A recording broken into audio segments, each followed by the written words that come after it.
Shalom. All praise to the Most High Yahweh, Bahashem, Yahweh Shai, Bahashem Rekakwadash. Double honors to the apostles and elders of Great Millstone who rule well. Peace and salutations to you, brothers and hopeful elect, pushing His word and truth and sincerity. This video here is going to be, was God love when He plagued Egypt? Okay, so you got this doctrine out there where most people believe that God is all love and nothing else. And we just kind of gonna go through the plagues and see if He was love when He plagued Egypt, if he was love when he destroyed men, women, and children, and cattle. Is He love when He do all those things? Is He love when He kills people? Is He love when He makes someone sick? Okay, He's perfect balance. That's what He is. The Most High Power Yahweh is perfect balance. Alright. So, is He going to be love when He plagues spiritual Egypt? Is He going to be love when He takes down Babylon the Great? Is He going to be love when He takes down Esau and the other nations? Is He going to be love when the other nations are put down and Israel is risen up? Is that going to be love? So let's go through it. All right, this is Exodus chapter 7, verse 20. And Moses and Aaron did so as the Lord commanded. And he lifted up the rod and smote the waters that were in the river, in the sight of Pharaoh and in the sight of his servants. And all the waters that were in the river were turned to blood. All right, so the waters of the river were turned to blood. And, the river supplied the water to ponds, streams, any pools of water. All of that was turned to blood. Okay. And the fish that was in the river died, and the river stank. And the Egyptians could not drink of the water of the river, and there was blood throughout all the land of Egypt. So just imagine that if all of our drinking water literally became blood, you couldn't eat you couldn't eat out of it. You couldn't drink out of it. You couldn't take a bath with it. Like literally the water stink, due to not only just the blood, but the dead animals or the dead creatures in the waters that were in it too, man. Just think how grievous that truly is. You see that? That's one hell of a plague there. All right. So check this one out. And the Lord spake, this is Exodus chapter 8, starting at 1. And the Lord spake unto Moses, go unto Pharaoh and say unto him, thus saith the Lord, let my people go, that they may serve me. And if thou refuse to let them go, I will smite all thy borders with frogs. And the river shall bring forth frogs abundantly, which shall go up and come into thine house, and into thine bedchamber, and upon thy bed, and into thy house of thy servants, and upon thy people, and into thine ovens, and into thine kneading troughs. And the frog shall come up both on thee, and upon thy people, and upon all thy servants. And the Lord spake unto Moses, saying unto Aaron, stretch forth thine hand, and with thy rod over the streams, over the rivers, over the ponds, and cause the frogs to come up upon the land of Egypt. And Aaron stretched out his hand over the waters of Egypt, and the frogs came up and covered the land of Egypt. All right, that's a horrible plague in itself. Just think about it. Visualize it in your mind. If all of a sudden millions, trillions of frogs just came up in your driveway, in your house, in your bed, in your bedroom, in your bed, all over you, your children's room, your room, if you had servants, your service room, just in all fashion, like in your cars, like everything, you're surrounded by freaking frogs. That is a terrible plague. I'm telling you, you do not want to mess with them. You do not want to mess with the Lord. You do not want to mess with the Yahweh Bashem Yahweh Shai. All right. This is Exodus chapter 8, verse 16. And the Lord said unto Moses, say unto Aaron, stretch out thy rod and smite the dust of the land, that it may become lice throughout all the land of Egypt. And they did so. For Aaron stretched out his hand and with his rod and smote the dust of the earth, and it became lice in man and in beasts. All the dust of the land became lice throughout all the land of Egypt. You think about the dust of the land, that's innumerable. Just think about just the dirt. All of that just became lice. Do you see this, man? This is the power that we serve. All right, let's continue on. Verse 20. I'm skipping down to verse 20. And the Lord said unto Moses, rise up early in the morning and stand before Pharaoh. Lo, he cometh forth to the water, and say unto him, thus saith the Lord, let my people go, that they may serve me. Else, if thou wilt not let my people go, behold, I will send swarms of flies upon thee, and upon thy servants, and upon thy people, and into thy house. And the houses of the Egyptians shall be full of swarms of flies, and also the ground whereupon they are. And I will sever in that day the land of Goshen, and in which my people dwell, that no swarms of flies shall be there, to the end that thou mayest know that I am Yahweh in the midst of the earth. And I will put a division between my people and thy people. Tomorrow shall be this sign. Okay? So imagine that. Swarms, trillions, innumerable multitude of flies in your house, all around you, in your car, wherever you are. You know? Put it in your mind. These are things, this actually happened. These events really took place. This is not a fairy tale. Alright? Just imagine and think about it. That's in you can't even imagine that, man. That's you know how it bugs you if 2 or 3 flies come around you and just keep buzzing around you. Think about 200 flies just coming and buzzing around you constantly, never leaving you alone. You can't eat, you can't sleep. Think about it, man.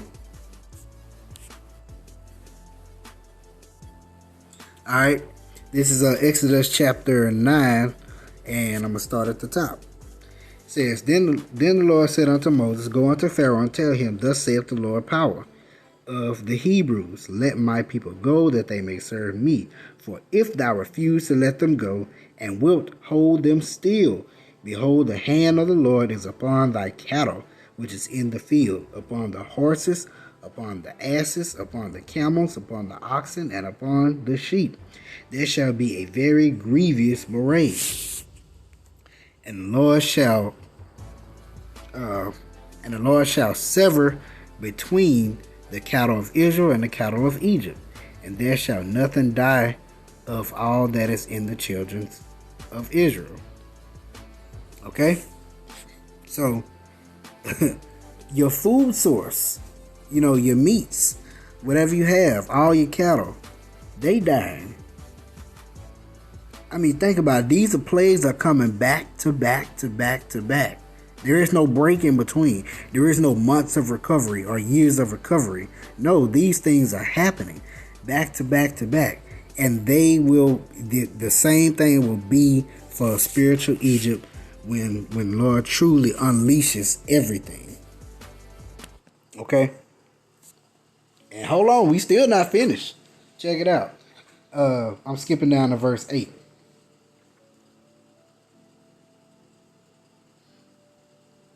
It says, And the Lord said unto Moses and unto Aaron, take to you handfuls of ashes of the furnace, and let Moses sprinkle it toward the heaven in the sight of Pharaoh, and it shall become small dust in all the land of Egypt. It shall be a boil breaking forth with blains upon man and upon beasts throughout all the land of Egypt.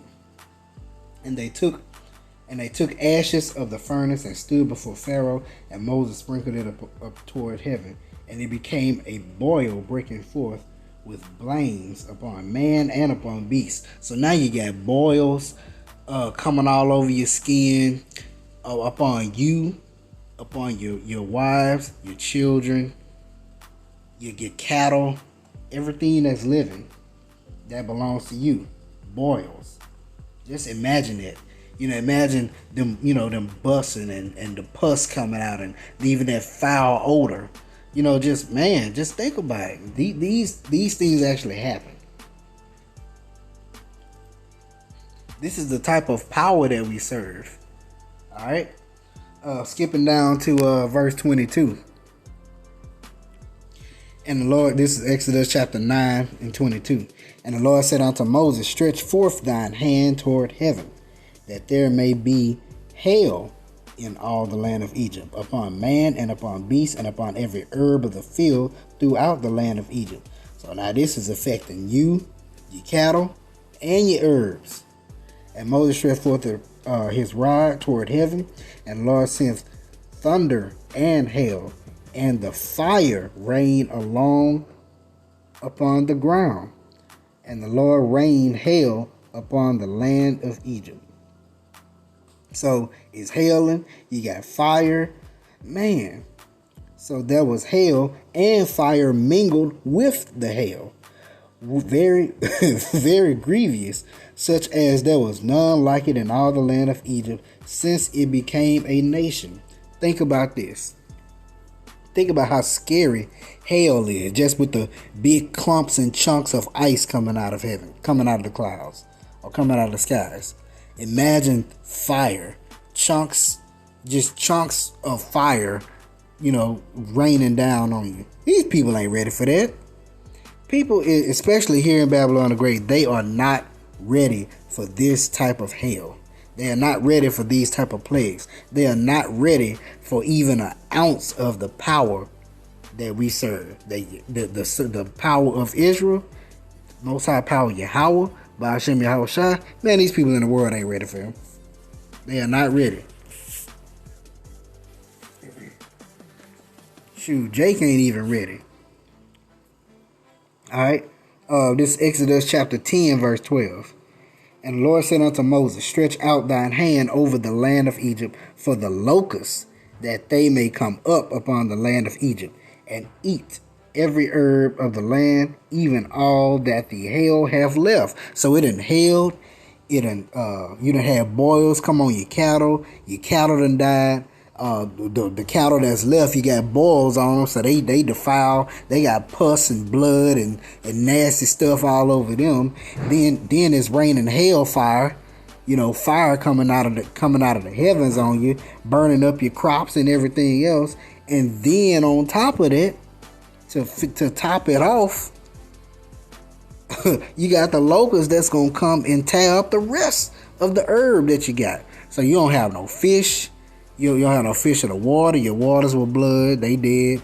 Frogs came up and messed with you. Flies, all this stuff just back to back to back. These people are not ready for the power of the Lord. They are really not ready. Okay. Stretch out thy hand over the land, verse Exodus 10 and 12. And the Lord said unto Moses, stretch out thine hand over the land of Egypt for the locusts, that they may come up upon the land of Egypt and eat every herb of the land, even all that the hail have left. And Moses stretched forth his rod over the land of Egypt, and the Lord brought an east wind upon the land all that day and all that night. And when it was morning, the east wind brought the locusts. And the locusts went up over all the land of Egypt, and rested in all the coasts of Egypt. Very grievous were they. Before them there were no such locusts as they, neither after them shall be. So if you look at it, Lord, he literally created a new type of locust. Let me read it again.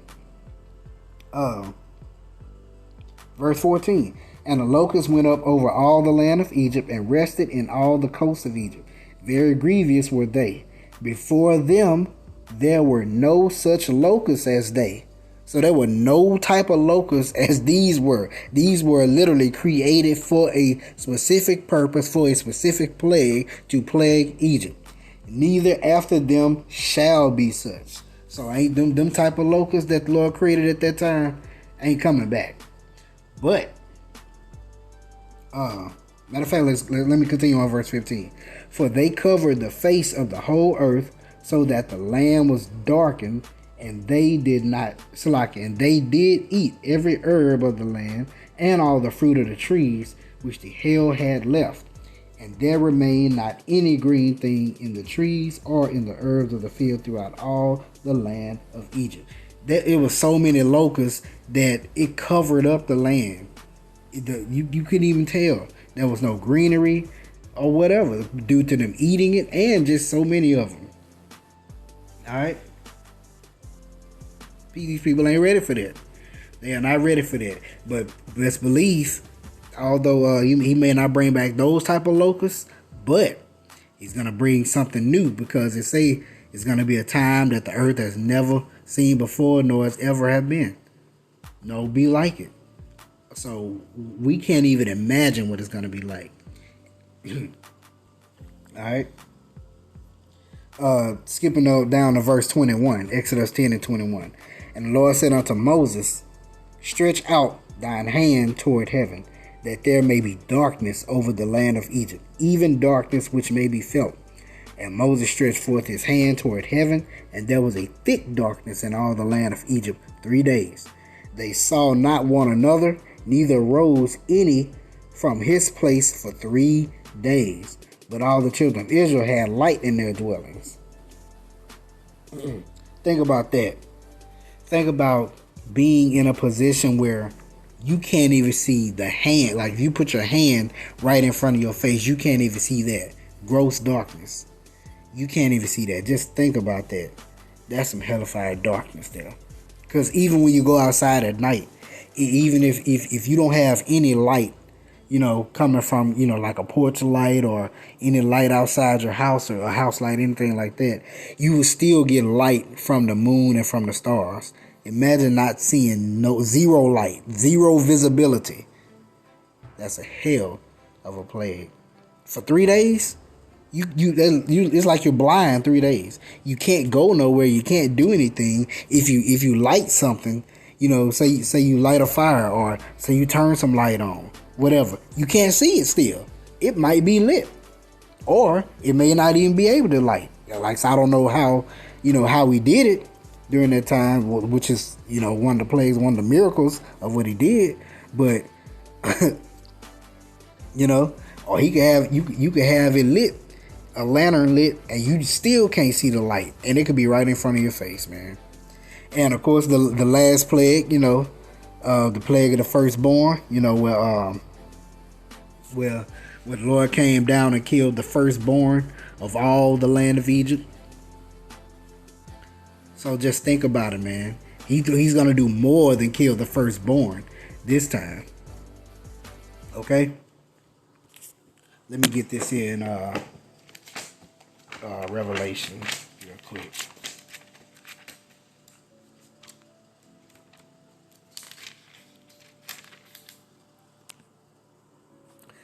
This is Revelation chapter 11, verse 8. And it says, and their dead bodies shall lie in the street of the great city. What's the great city? Babylon the Great here in America, which spiritually is called Sodom and Egypt, where also our Lord was crucified. How was he crucified? In spiritual Sodom and Egypt. Spiritual Sodom is setting great dignity here. It's at an all-time high. Homosexuality, booty warriors, all those different things. All right, eating the ass, all that stuff is big here. All right, Egypt meaning house of bondage. Our people, Israelites, were in bondage here in America, Babylon the Great, and are still in bondage here in America, Babylon the Great. And the thing is, Esau so wicked. Esau so wicked in himself. He enslaved and has his own people in bondage. Whoever he can get his hands on, he had them in bondage. And how was our Lord crucified? Through iconoclasm. That's one way. Through them, changing his image from from a dark skinned man to a pale face, Edomite looking guy. They crucify them by their beliefs, what they practice here, what they push upon our people, all those things. All right, so this here, America Babylon the Great, is spiritual Sodom and spiritual Egypt, and he's gonna be. So let me get this here. Let's see.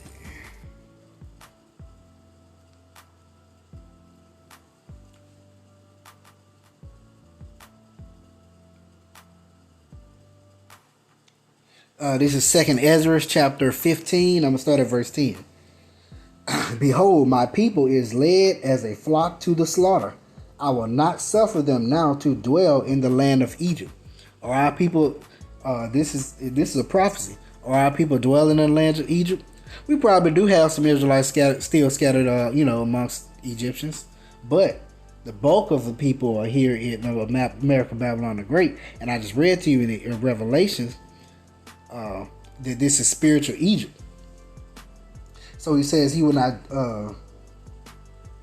suffer them now to dwell in the land of Egypt, but I will bring them with a mighty hand and stretched out arm and smite Egypt with plagues as before. All right, this is gonna be new plagues that he's gonna do to the new spiritual Egypt, as he did before to the old Egypt. Okay, and will destroy all the land thereof. See that? Egypt shall mourn, and the foundation of it shall be smitten with the plague of punishment that the Most High shall bring upon it. They that till the ground shall mourn, for their seed shall fail through the blasting and the hail, and with a fearful constellation. Woe to the world and them that dwell therein. Okay? Destruction unto the world and them that dwell therein. Because it's, matter of fact, let's get this in Amos. Let's see.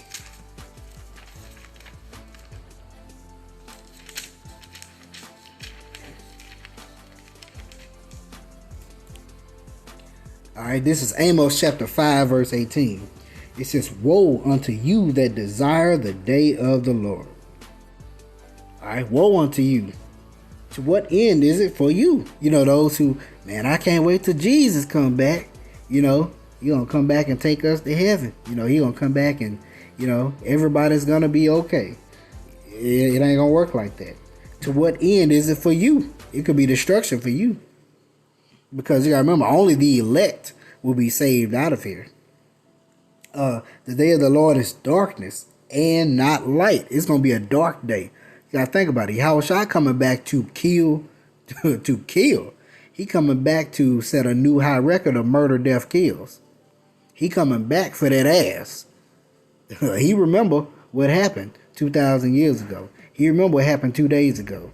He remembers that. He ain't forgot. It's fresh on his mind. As if a man did flee from a lion and a bear met him, or went into the house and leaned his hand on the wall and a serpent bit him. Shall not the day of the Lord be darkness and not light, even very dark and no brightness in it? Okay? It's going to be a dark day. It ain't going to be a pleasant day. You see, it said as a flee from a lion and a bear met him, rest his hand on the wall and a serpent bit him. I just read how all those plagues that was happening in the old Egypt, they were coming back to back to back to back, one right after another. It's going to be the same thing now. Coming in these times coming up, it ain't going to stop. As a matter of fact, it's going to be worse than what it was back in Egypt. All right? Let's get this here. I end it off here too. Matthew chapter 24, verse 21. For then shall be great tribulation, such as was not since the beginning of the world to this time, no, nor ever shall be. Alright. It's going to be a great tribulation that the world has never, ever seen before. It's going to be a time that you can't even imagine. But check this out at verse 22, Matthew 24:22. And except those days should be shortened, there should no flesh be saved. But for the elect's sake, those days shall be shortened. So that time is going to be shortened. You know, it's going to go by fast. But while you're in it, it ain't going to seem fast. It's going to seem like forever, because y'all think about it. When you're in a situation, the situation usually moves by slow. When you're outside of it, or hindsight 2020, when you look back on it, it wasn't as long as you thought it was. But that's only for the elect's sake. Only for the elect's sake that he's shortening the days. Because if not, he would destroy everything, even himself included. Alright? So these plagues are coming back on spiritual Egypt also. Alright? So call all y'all by Shem Al-Shai, by Shem Akakwadash.